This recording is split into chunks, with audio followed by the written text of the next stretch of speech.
Hello friends, welcome to our YouTube channel Shiksha guide. दोस्तों, अभी जो बात करने वाले हैं हम शिक्षकों के बारे में, वो एक बहुत ही इंपॉर्टेंट अपडेट है।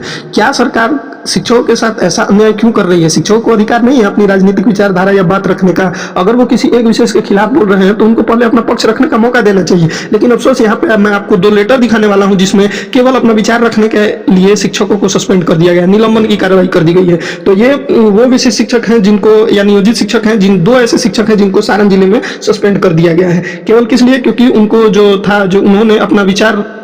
उन्होंने अपना विचार सार्वजनिक राजनीतिक मंच पर रखा था। इसके लिए उनको सस्पेंड कर दिया गया है। इसमें मैं आपको इस वीडियो में वही लेटर दिखाने वाला हूं, और जितने भी अभी प्रोविजन में जो शिक्षक हैं, प्रोबेशन पीरियड में, उनको ये सावधान हो जाना है कि अभी जब तक कि चुनाव खत्म नहीं हो जाए, रिजल्ट नहीं आ जाए, तब तक आपको कहीं भी, क्योंकि आजकल हर एक गली में आप देखेंगे तो बहुत सारे यूट्यूबर बन गए हैं जो पत्रकार बन के और माइक आपके मुंह में ठूस देंगे और सवाल पूछने लगेंगे पॉलिटिकल, और आप भावनाओं में बह के अपने मन की भड़ास निकाल देंगे। और जैसे ही भड़ास निकालेंगे उनको बाइट मिल जाएगा, वो यूट्यूब पे चला देंगे और आपके ऊपर कार्रवाई हो जाएगी। तो ये ध्यान रखना है। जितने भी शिक्षक साथी हैं उनसे रिक्वेस्ट है कि अपनी राजनीतिक विचारधारा को अपने अंदर समाहित रखें, उसको बाहर प्रकाश में नहीं लाए, नहीं तो वो प्रकाश आपके जिंदगी में ऐसा अंधेरा कर देगा कि आधे वेतन पे कुछ दिन के लिए सस्पेंड होकर आपको कहीं और कार्य करना पड़ेगा। तो मेरा रिक्वेस्ट रहेगा कि कोई भी पॉलिटिकल बात आप कैमरे के सामने नहीं करेंगे। आपस में जो विचार करना हो करें, लेकिन सावधान रहें कि आपकी वीडियो कोई नहीं बनाए। तो वही इस वीडियो में आइए मैं आपको प्रूफ के साथ दिखाता हूं कि क्या कार्रवाई हुई है। जिसमें पहला ये जो नाम आप देखेंगे, सुरेंद्र कुमार सिंह, और जहां तक मुझे लगता है ये प्राथमिक शिक्षक संघ के एक बड़े नेता है सुरेंद्र कुमार सिंह,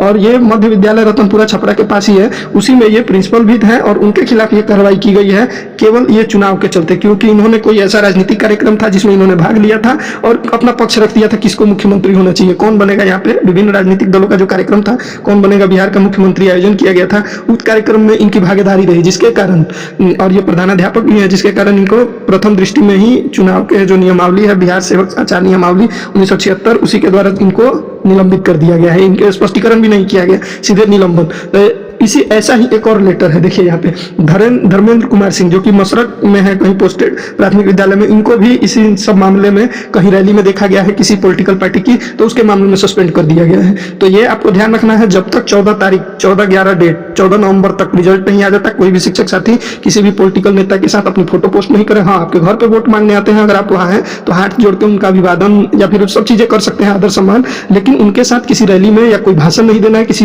विशेष पॉलिटिकल पार्टी का प्रचार नहीं करना है, क्योंकि अभी सारा पावर सीज है। तो इसलिए ये मैं वीडियो इसलिए ही बना रहा हूँ कि जो भी शिक्षक साथी टियर 1, 2, 3 या फिर जो विशेष शिक्षक बने हैं नियोजित से, वो लोग ध्यान रहे कि अभी कार्रवाई के जद में नहीं है। हालांकि बाद में हो सकता है आपका वेतन, फुल वेतन प्राप्त हो जाए, लेकिन अभी गलती क्यों करें तब इसमें, क्योंकि इस गलती में क्या होता है, सस्पेंड के बाद एक तो दूसरे जगह आपको ड्यूटी करने को मिलेगा और साथ ही साथ आपकी आधी सैलरी काट ली जाएगी।